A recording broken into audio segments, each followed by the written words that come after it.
guys, unsa may pasabot ani guys sa kining green o sa atbang ko na apoy green. Wa ko idea kung sa purpose ani ngano na ay green sa kalsada guys. Paki-comment guys unsay pasabot anang na ay green. Kaya ako wa idea, pero ang sa ako alang idea unsay purpose na basi diha mo stop ang masakyanan na ay mo para or na imahunong. Yo ang pasabot ko. Pero mas maayo kamo ang mutubag kung unsay purpose anang green. Kanang green. Ayun. Na nakita sa video.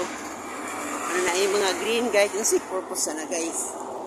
Kaya wasa ko idea na basta ako ang pagsabot, diha mo hunong ang mga sakyanan kung ngayon mo para unay mo na una akong pasabot. Sige, paki-comment kaya unsay purpose ana anong green.